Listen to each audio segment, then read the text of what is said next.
So, good morning. It is Friday morning. Very late doing this video. Went to Runcorn Albion last night. Reason I'm late doing it is because took my mate with me, and we had to pick up Harv after the game, and we went in the car, and then I went straight to work. When I got home, finished work at about 5 this morning, so I got a couple of hours sleep, and back up now. I want to try and make sure that Harv gets up at a reasonable time, so that she's ready for school next week. Sort of try and get her back into some sort of routine. So I'm up again now, pretty tired, but yeah, that's the way it's going to be.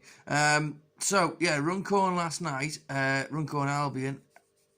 So we think they used to play by Runcorn Town's ground, because I don't go in there, and there's another pitch behind that, and I was told that was where Runcorn Albion play, and quite a few people have said that. So I was quite surprised when the game came up that they played somewhere else. They played called the Salt Works in Frodsham,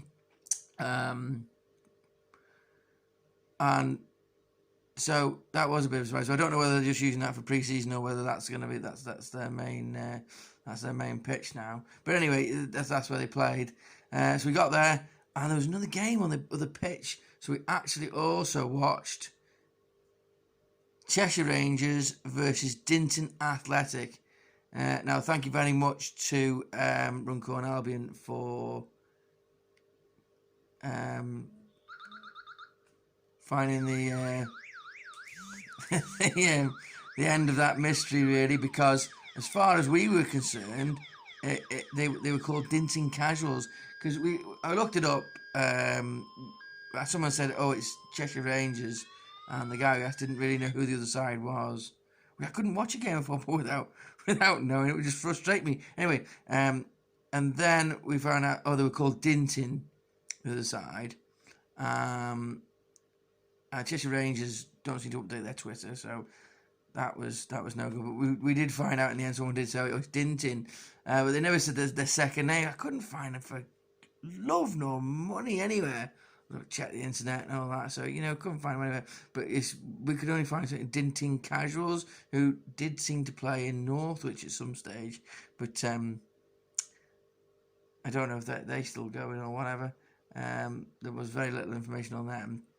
Anyway, Ditton Athletic, I haven't actually looked up for. I did get a message late last night. I was already working, but I did see a message I got from Runcorn Albion to say that it's Ditton Athletic. So I'll have to look up, see what they're all about. As some of you know, I started doing little programs for games that I go to that don't do programs. So as I attended that game as well, because I'd watched quite a bit of it. They were just slightly off on time, so we did get to watch. Stood by the edge of between the two pitches and got to watch quite a bit of the other one as well, so that was good. So I'll probably try and do a program for that one as well, but hopefully now get a bit more information on Ditton Athletic.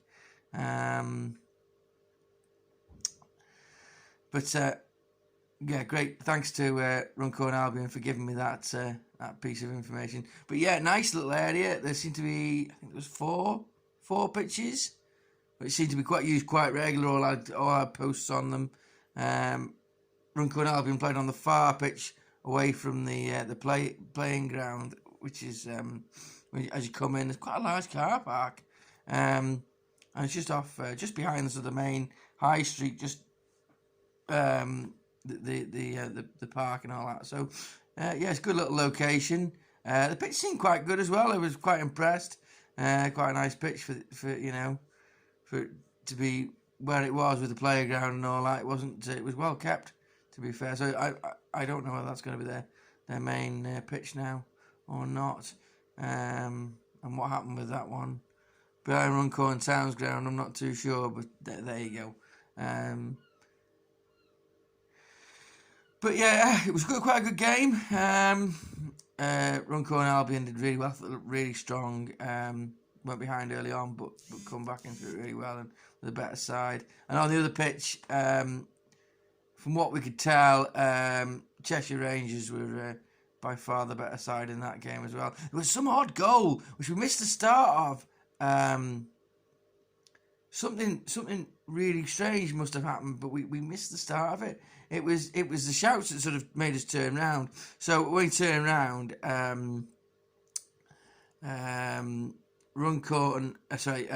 Cheshire Rangers basically had a free shot on goal. There was a defender lying on the floor, assuming he'd been fouled, and the goalkeeper looked a bit irate about the whole thing, and all the players, everybody else had stopped, and apart from the striker who put it in the back of the net, and they didn't seem very happy, Ditton, but it definitely stood. So I'm not too sure what happened there, but I assumed the defender was supposedly fouled, and the referee did not agree with that decision, and everybody seemed to stop, which gave the forward the advantage. He played the whistle and put it in the back of the net, to be fair. So it was a bit strange. We missed the start of that, because obviously we were mostly concentrating on the Albion game. So it was a bit strange. On to today. I was gonna stay at home and watch Shamrock Rovers are on telly, and Sale Sharks are on telly tonight. So I would have normally gone to one of those games. Probably would have gone to Dublin tonight. But obviously, with everything the way it is, I'm not going to go to that. So I will probably watch that. However, there's a small spanner in that works. So FC United are playing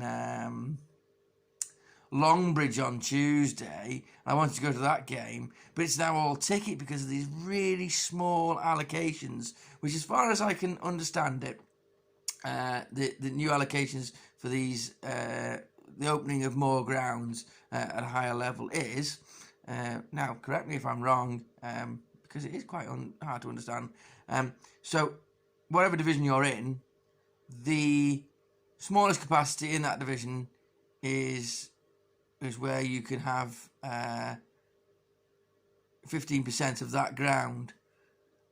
So it's really reducing capacities, and you've got to play at least one game at 15%. So that really reduces capacity. So Longbridge, fair dues to them, because it would have been easier just to ban away fans. They're offering 30 tickets to FC United fans, and 150 or 150 less, 30, I don't know, but to their own fans, which is great. So they've considered the away fans, which I think is a real fairness to them, because the small club, it could just be I just ban the away fans. It's not even worth trying, but no, they've considered it, and that's good, really. So the only problem being that, no mistake at Longbridge, to be fair, they're doing the best they can, with obviously small resources they'll have and volunteers and such like. Obviously this information comes out, you can do this and do this and do this on Wednesday, and so they moved quite quickly. They put out a statement that said that they'll sell tickets. Obviously no time to sell them, send them out by post and stuff like that, and that's not possible in the short time frame, and they obviously don't have the whereabouts to sell them as an online thing by the looks of it. So they are doing sale in person. So I want to go to that game, so I'm going to have to go to Longbridge today. Now, I was originally thinking about going on the train, but if I go on the train, it's basically all day, to be honest with you. I'm going to have to leave Wrexham at 1 o'clock, and I'm not going to get back till gone 10 o'clock at night. So not only will I miss the Sale game and the Shamrock game, but also I'm going to miss a big chunk of being able to do some work and what have you. So, and it also, if I go, it means it takes Jess away from doing work as well, because obviously then, because we've got Harv needs attention and so forth and so on, so that takes away from that. So I think we're going to go in the car all together, just pop up there. It'll take me about an hour and a half in the car, maybe a little bit longer with traffic. So that they're selling them at 5 o'clock. So get up there, go and get one of those tickets, and that's me sorted for Tuesday. And then we'll be back at home for the football later on, and that'll be good. So happy with that. Yeah, so that's what'll have to be happening today. A bit frustrating, but what are you going to do? And that might be the case quite often. You're really going to have to be quick off the mark, checking what you're doing for the following week, because if teams are going to put tickets on sale, it's going to be a bit of a rough one, really. But you just got to be happy, I suppose, that it's back, really, and you are able to go to more games, because going to below Step 7 was fine. No real issue with that. It's just that it was really hard to find the information to go to these games, and it was a task in itself just to find them. I mean, kudos to some clubs who are really good on the social media and stuff like that, but not all clubs seem to be at that level, and